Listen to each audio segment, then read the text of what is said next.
আমি ওই সময় করোনার সময় যোগাযোগ করেছিলাম সবার সঙ্গে, বাসে করে ভোট দিতে। হ্যাঁ চলুন এগো নেগো।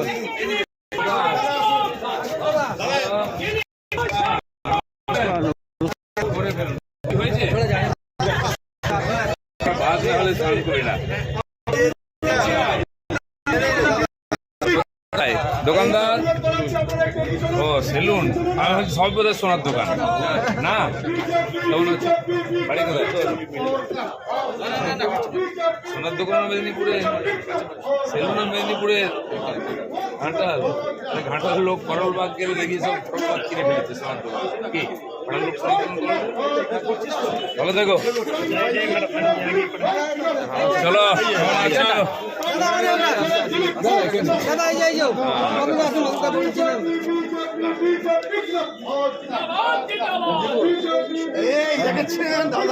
সেলফি নিচে ভোটটা পাক্কা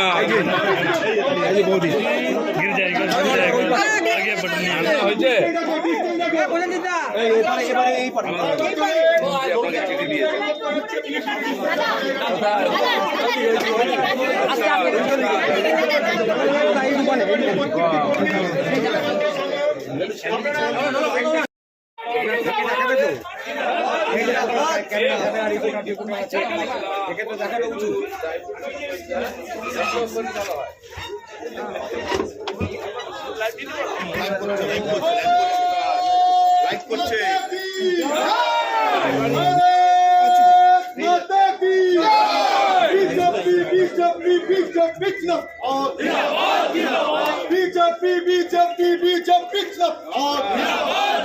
বাংলার দামাল ছেলে দিলীপ দাস জিন্দাবাদ, বাংলার দামাল ছেলে দিলীপ দাস জিন্দাবাদ,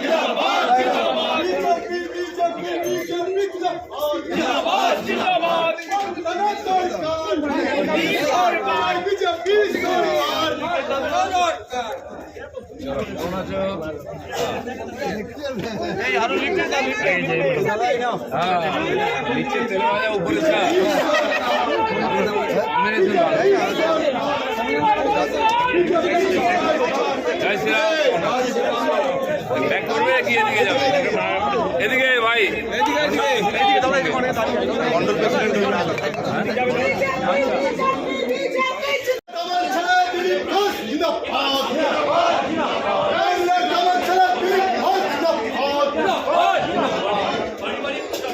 এগিয়ে চলুন, এগিয়ে চলুন।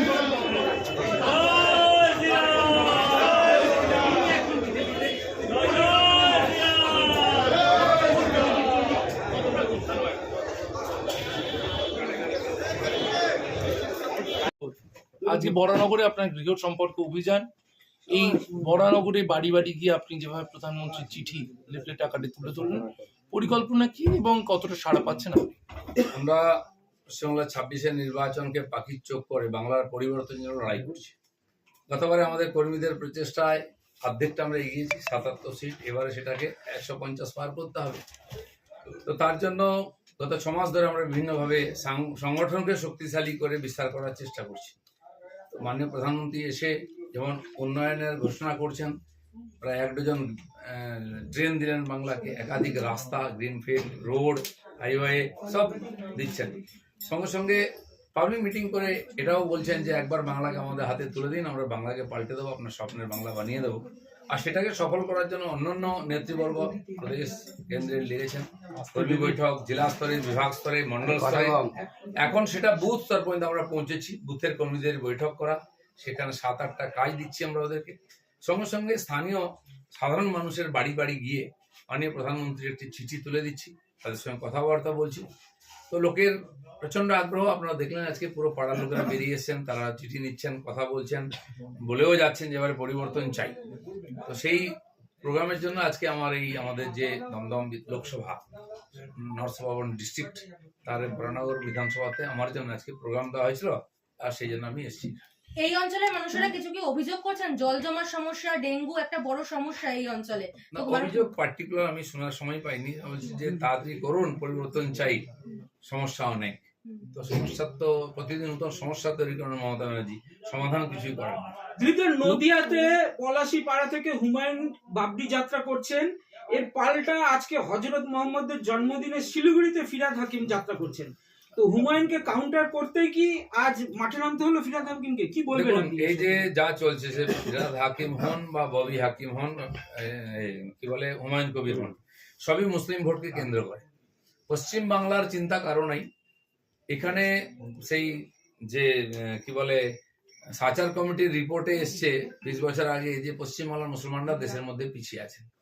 আমার প্রশ্ন আছে, কংগ্রেস, সিপিএম, টিএমসির রাজত্ব হয়ে গেল, আজ প্রায় 80 বছর হতে গেল স্বাধীনতা, কেন পশ্চিমবাংলার মুসলমানরা পিছিয়ে আছে?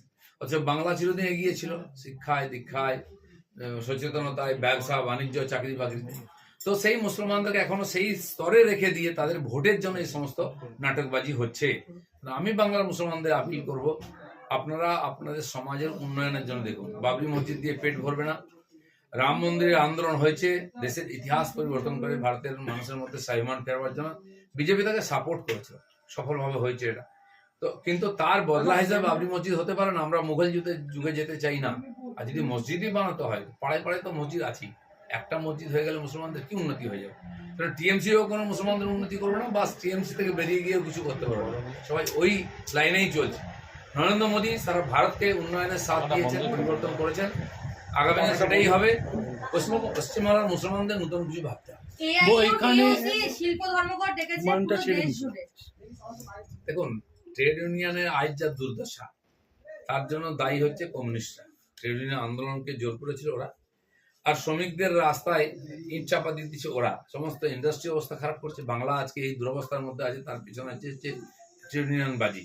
আর ইউনিয়নবাজি করে বন্ধ রেখে মানুষের মনও পাওয়া যাবে না, আর রাজনৈতিকভাবে সফল হওয়া যাবে না, কোনো পরিবর্তন হবে না। এখন অস্তিত্ব রক্ষার লড়াই কমিউনিস্ট পার্টিগুলো, তাই এইসব করে বেড়াচ্ছে। হুমায়ুনের বাবরি যাত্রায় অনুমতি নিয়ে একটা নাটক চলছে। পুলিশের তরফে বলা হয়েছে যে উচ্চ মাধ্যমিক পরীক্ষা থাকায় তারা অনুমতি দিচ্ছেন না। কালকে জেইউপি প্রধান তিনি বললেন যাত্রা স্থগিত। আজকে দেখা গেল পলাশী থেকে তিনি আপাতত বেলডাঙ্গা পর্যন্ত বাইকে রওনা দিলেন, মানে রেজিনগর পর্যন্ত বাইকে রওনা দিলেন। কখনো গাড়িতে যেতে চাইছেন, কখনো অনুমতি ছাড়া করতে চাইছেন না, কখনো অনুমতি নিয়ে করতে চাইছেন। দেখুন, পুরোটাই নাটক। আপনি প্রথম দিন থেকে তাদের স্টেটমেন্ট, কথাবার্তাকে আপনি ফলো করুন, দেখুন অনেক অসঙ্গতি আছে। ঠিক আছে, উনি পার্টি তৈরি করেছেন, ইলেকশন লড়তে চান, আপত্তি তো নেই। আমি বলছি লড়াই করুন, ইমানদারির সঙ্গে বলুন, মুসলমানদেরকে আপনি কথা দিন যে তাদের জীবনের পরিবর্তন করবেন। এই সমস্ত ধান্দাবাজ পার্টিগুলো থেকে তাদেরকে আলাদা করে নিয়ে এসে আপনি কাজ করুন না। আর মুসলমানদের জন্য অনেক পার্টিও ভারতবর্ষে আছে, কিন্তু মুসলমানদের জন্য আলাদা পার্টি করে আগেও তো কিছু হয়নি। মুসলিম লীগ ছিল, সে আজকে চলে গেছে কেন? আজকে মূল স্ট্রিমে থাকতে হবে, উন্নয়নের সঙ্গে থাকতে হবে, যাতে সবার উপকার হয়। এসআইআর প্রসঙ্গে হুমায়ুন বলছেন বিজেপি আর মমতা একসাথে মিলিঝুলি করে এসআইআর এ মুসলিমদের ডেকে পাঠাচ্ছে শুনানির জন্য। আমাদের এমএলএ, আমাদের এমপি, আমাদের মন্ডল প্রেসিডেন্টকেও ডাকা হয়েছে, তারা সব মুসলমান। যারা ক্ষমতায় আছে তাদের তো টার্গেট করবেই লোক। কেন্দ্রে দিল্লিতে বিজেপি, এখানে টিএমসি।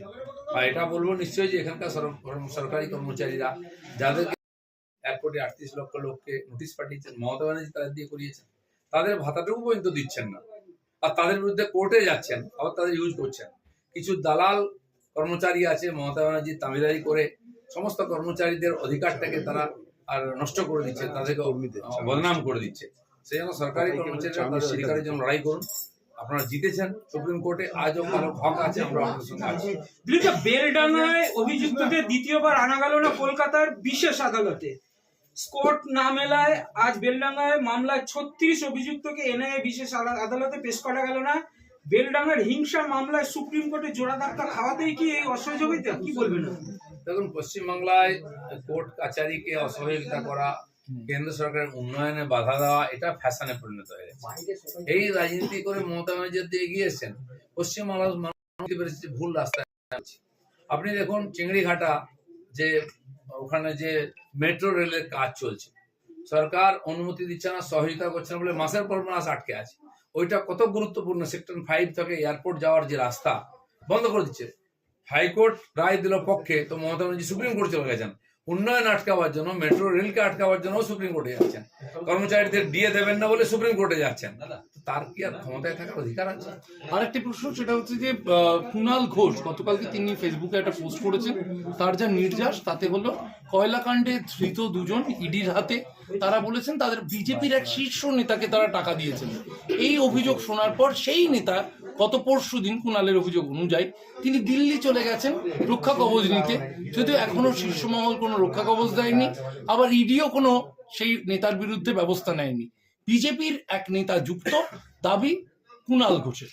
দেখুন, কোন নেতা কার সঙ্গে যুক্ত সেটা তো তদন্ত সাপেক্ষ। এটা তো বলা যাবে না যে পশ্চিমবাংলার নেতারা ধোয়া তুলসী পাতা, কারণ ম্যাক্সিমাম নেতার নামে কেস ইনকোয়ারি চলছে, কেউ জেলের ভাত খাচ্ছে, কেউ জেল থেকে বেরিয়েছে, বাকিরা যাওয়ার সম্ভাবনা আছে। সেটা এই ধরনের কমপ্লেন যে কেউ করতে পারে, কিন্তু কমপ্লেন হলে তার তদন্ত হওয়া উচিত, আর অবশ্যই সাজা দেওয়া উচিত যে দোষী থাকে, সে যে পার্টির হোক যেই হোক। কারো অধিকার নেই এখানে এরকম দুর্নীতি করে মানুষের আর যে উন্নয়নের রাস্তাকে বন্ধ করে। চলুন, ধন্যবাদ ভাই, অনেক প্রশ্ন সকাল থেকে হয়ে গেছে। না থাকায় চলতি বছর ফেব্রুয়ারির শুরু থেকেই এক ধাক্কায় 200-250 বাস কমে গিয়েছে। সরকার খুব আনফিট, সরকারি মন্ত্রীরা আনফিট, সরকারি বাসও আনফিট। এই ধরনের বাসকে জোর করে রাস্তায় চালানো হচ্ছে, তাতে ড্রাইভার, কন্ডাক্টর, প্যাসেঞ্জার সবার লাইফ রিস্ক আছে। আজকে যখন পরীক্ষা এসছে, সরকার বড় কথা বলতে এত বাস চলবে, তত বাস চলবে, সেসব হাওয়া বেরিয়ে গেছে। আজকে সরকারের উপর নির্ভর করতে গেলে ছেলেটা পরীক্ষা দিতে পারবে না। তাই এই সরকারের যাওয়ার দিন এসে গেছে, এইসব প্রতিশ্রুতির কোনো মানে হয় না, আর আসল যে সত্যটা সামনে চলে আসছে। ধন্যবাদ। Thank you sir.